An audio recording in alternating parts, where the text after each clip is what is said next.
Pixel 7a बाबू के आने से पहले तक मुझे लगा नहीं था कि मैं A54 पर फिर से वीडियो लाऊंगा, लेकिन इस वीडियो को बनाना तो बनता है क्योंकि दोनों ही टॉप नॉच ब्रांड की तरफ से 40,000 में आने वाले फोन है। और कमाल की बात है कि दोनों के प्रोसेसर सैमसंग ने मैन्युफैक्चर करे हैं। तो आज की इस वीडियो के अंदर दोनों का घमासान युद्ध कराते हैं। और सबसे पहले आते हैं दोनों के बिल्ड और डिजाइन पर। यहाँ पर डिजाइन और इन हैंड फील में तो मेरे को 7a ज्यादा अच्छा लगा, और ऐसा इस वजह से क्योंकि इसका साइज छोटा है और इसको भाई होल्ड करने में जो कॉन्फिडेंस आता है ना वो नेक्स्ट लेवल है। एंड यहाँ पर जो इसका कैमरा मॉड्यूल भी है ना ये ज्यादा प्रैक्टिकल है, और ऐसा इस वजह से जब आप फ्लैट सरफेस पे दोनों को रख के यूज करोगे ना तो भाई A54 वोवल करता है एंड जो पिक्सल है ये बिल्कुल स्टेबल रहता है, तो इस मामले में भी ठीक है। बट पिक्सल 7a के पास मेरे को एक कमी लगती है, वो है इसके बटन पोजिशनिंग। जब भी मैं इस फोन में वॉल्यूम अप करने जाता हूँ ना इसको मैं लॉक कर देता हूँ। लेकिन अच्छी बात कि पिक्सल 7a का जो साइड का फ्रेम है ना मेटल का है और सैमसंग में प्लास्टिक का है। काफी लोग कंफ्यूज रहते हैं भाई मेटल है नहीं भाई, ये प्योर प्लास्टिक है, हमने चेक भी करा हुआ है काट के। लेकिन सैमसंग के बैक में ना कोर्निंग गोरिल्ला ग्लास 5 यूज करा है और पिक्सल में प्लास्टिक है। लेकिन जैसे मैंने फर्स्ट इंप्रेशन वाली वीडियो बनाई थी उसमें बताया था, मैं भाई कंफ्यूज था कि इसमें ग्लास है प्लास्टिक, फिर हमने गूगल करा जब जाके पता लगा कि प्लास्टिक है। तो यहाँ पर पहली बार मैंने कोई ऐसी प्लास्टिक देखी है जो एक्चुअल में ग्लास जैसा फील करा रही है। गूगल के फोन में पता करने के लिए हमने गूगल किया। वाह। तो इन हैंड फील में तो मेरे को 7a ज्यादा बेटर लगा। बट अब बात आती है भाई दोनों के कैमरास की। पिक्सल में 13 मेगापिक्सल का फ्रंट कैमरा है जो कि अल्ट्रा वाइड कैमरा है, फोटोज क्लिक करने के लिए काफी ज्यादा यूजफुल है जब आप ग्रुप में फोटो क्लिक करोगे। एंड वहीं पर जो सैमसंग है इसमें 32 मेगापिक्सल का कैमरा है, तो यहाँ पर वीडियो रिकॉर्ड कर सकते हैं दोनों सेम सेटिंग्स 4K 30 FPS में। और दोनों के पास कैमरा वीडियो रिकॉर्डिंग में भी काफी सिमिलरिटीज है, जैसे कि दोनों ही 4K 30 FPS में फ्रंट से वीडियो रिकॉर्ड कर सकते हैं। बस सैमसंग में क्या है ना, आप जब स्क्रीन के अंदर देख रहे हो तो यहाँ पर भी स्टेबल वीडियो लग रही है, लेकिन गूगल में हिलेली लग रही है। बट आफ्टर प्रोसेस ये भी काफी स्टेबल कर देता है।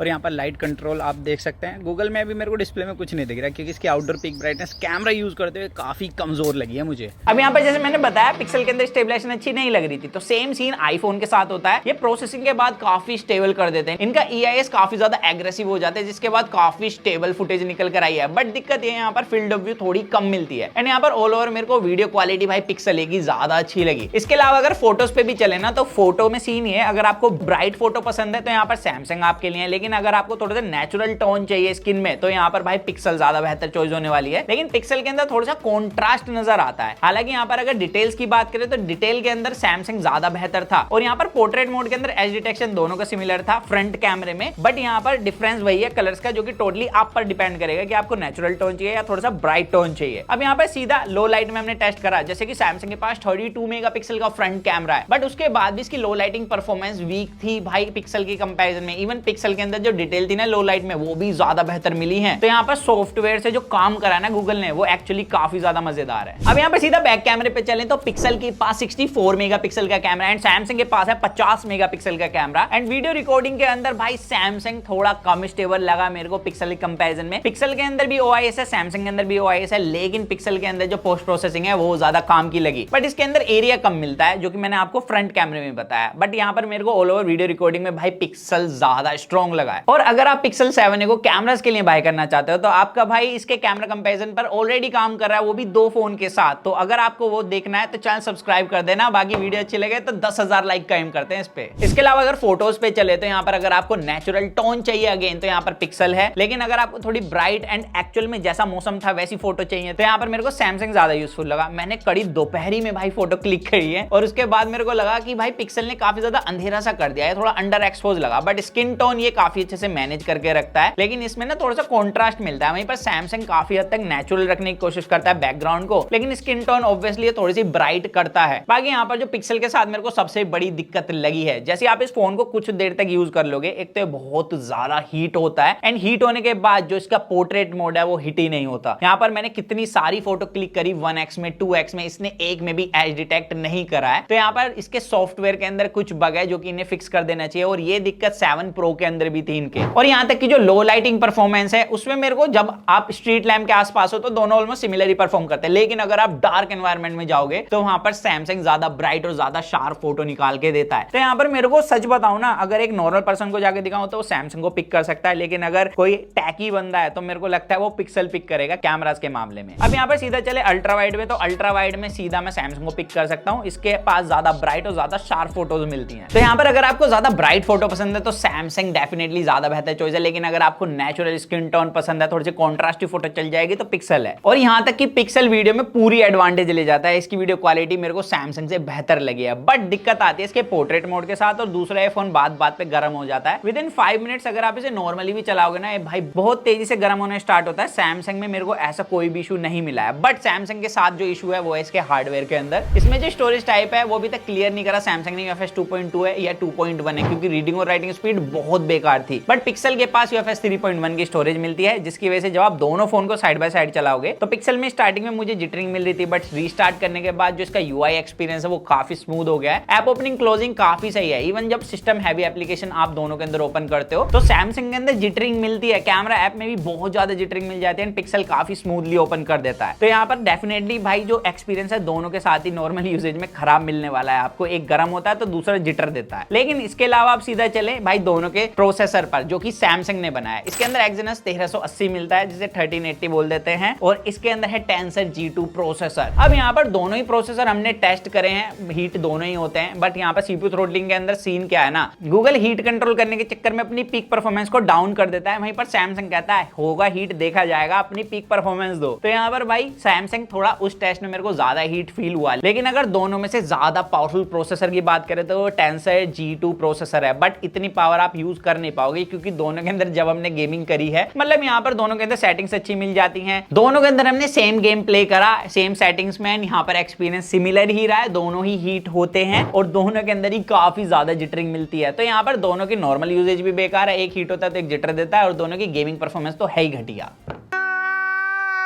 और दोनों के बेजल और चिन्ह भी काफी घटिया हैं, क्योंकि दोनों में मोटे मोटे बेजल और चिन्ह दिए गए हैं। लेकिन यहाँ पर मेरी सब्जेक्टिव चॉइस है कि मेरे को पिक्सल के जो बेजल चिन्ह है वो थोड़े बेटर लग रहे हैं सैमसंग कंपैरिजन में, और ऐसे इस वजह से क्योंकि पिक्सल थोड़ा रेक्टेंगुलर शेप के साथ आता है। बाकी आप बताना आपको किसकी डिस्प्ले थोड़ी बेटर लग रही है। बट सैमसंग के पास एडवांटेज सीधी है कि ये बड़े साइज के साथ आता है, और इसकी जो पीक ब्राइटनेस है वो भी ज्यादा बेहतर है। लाइक अगर आप इसे इंडोर यूज कर रहे हो तो 30% के आसपास रख के यूज कर सकते हो, लेकिन पिक्सल को आपको 90% ब्राइटनेस के आसपास रखना होगा यूज करने के लिए, वो भी इंडोर। और ऐसा सीन मैंने लगभग मोटरोला के स्टॉक एंड्रॉइड वाले फोनों के अंदर भी देखा है, तो मे भी हो सकता है स्टॉक एंड्रॉइड की कोई प्रॉब्लम हो। और जब आप गूगल को आउटडोर ले जाओगे ना 1-2 मिनट तक तो काफी ब्राइट लगता है, लेकिन उसके बाद ये अपनी ब्राइटनेस काफी तेजी से ड्रॉप करता है। यहाँ पर साफ देखने के लिए मिलता है कि सैमसंग की पीक ब्राइटनेस आउटडोर के अंदर ज्यादा सॉलिड है, और कैमरा यूज करते हो तो भाई मेजर डिफरेंस मिलता है, सैमसंग ज्यादा ब्राइट है। हालांकि दोनों के पास OLED पैनल है फुल HD+, बट यहाँ पर एक डिफरेंस और है कि दोनों में रिफ्रेश रेट डिफरेंट है। पिक्सल में 90 हर्ट्ज का, सैमसंग में 120 हर्ट्ज का। अब यहाँ पर थोड़ा सा स्मूथनेस का फर्क है, जिसे मैं ना के बराबर बोलूंगा। बट यहाँ पर अगर क्वालिटी पर चलें तो यहाँ पर दोनों फुल HD+ डिस्प्ले हैं, और पिक्सल का साइज छोटा है, जिसकी वजह से यहाँ पर पिक्सल पर इंटेंसिटी थोड़ी सी ज्यादा बेहतर मिलती है। और जब आप कंटेंट देखते हो तो शार्पनेस भी भाई पिक्सल की डिस्प्ले के पास स्लाइटली बेटर है। इवन HDR कंटेंट स्ट्रीम करते हो जो पीक ब्राइटनेस है वो भी मेरे को पिक्सल के पास स्लाइटली अच्छी लगी है। बाकी इसके अलावा दोनों में इन डिस्प्ले फिंगरप्रिंट सेंसर है, जिसकी रिकॉग्निशन सिमिलर ही है, और दोनों के हैप्टिक्स अच्छे हैं। बट यहाँ पर जो इंटेंसिटी है ना हैप्टिक की, वो गूगल के पास बेहतर है, और दोनों ही IP रेटिंग के साथ आते हैं। पिक्सल के पास IP67 रेटिंग है, तो सैमसंग के पास IP68 रेटिंग मिलती है। और जो स्पीकर्स है ना वो भी मेरे को गूगल के थोड़े से ज्यादा लाउड और रिच लगे हैं। अब बात आती है बैटरी की। भाई पिक्सल के अंदर 4385 mAh की बैटरी मिलती है, और 18 वोल्ट की चार्जिंग है। 2 घंटे 5 या 10 मिनट के आसपास ये पूरा चार्ज होता है। वहीं पर जो सैमसंग है इसके पास मिलता है 5000 mAh का बैटरी, वो भी 25 वोल्ट चार्जिंग के साथ। अब यहाँ पर ये भी 2 घंटे के आसपास ही चार्ज होता है, 5-10 मिनट पिक्सल से पहले चार्ज हो जाता है हालांकि। बट यहाँ पर दिक्कत यह है कि दोनों के साथ आपको चार्जर बाय करना पड़ेगा, और पिक्सल के पास एडवांटेज ये है कि ये वायरलेस भी आप चार्ज कर सकते हो इसको, जो कि सैमसंग नहीं हो सकता। बट यहाँ पर ऑल ओवर जो मेरा बैटरी के साथ एक्सपीरियंस रहा है वो ये है कि सैमसंग A54 का जो बैटरी बैकअप है वो ज्यादा सॉलिड है एज कम्पेयर टू पिक्सल 7 है। और ऐसे इस वजह से क्योंकि भाई इसकी ब्राइटनेस आपको हर बार अप करके नहीं रखनी है, और ये हीट भी कम होता है पिक्सल कंपैरिजन में नॉर्मल टास्क में। अब वैसे तो दोनों में से कोई भी फोन इतना इंटरेस्टिंग नहीं है, बट फिर भी हमने सारे पॉइंट रख दिए आप लोगों के लिए। अगर आप कंफ्यूज है इन दोनों फोन के बीच में कौन सा फोन बाय करना चाहिए, तो आप मुझे बता सकते हैं आपको कौन सा फोन दोनों में से अच्छा लग रहा है। लेकिन अगर आप किसी थर्ड ऑप्शन पर जाना चाहते हैं तो वो भी मुझे बता सकते हैं कमेंट में कि आप इन दोनों के ऊपर किस तीसरे फोन को बाय करना चाहोगे। सो दैट्स इट गाइस, आज की वीडियो में सिर्फ इतना ही था। तो मिलते हैं जल्दी कूल और एक्साइटिंग वीडियो में। तो जब तक के लिए जो मन में गाइस वो करें, to watch your heart will stay in with the HFV unbox guys.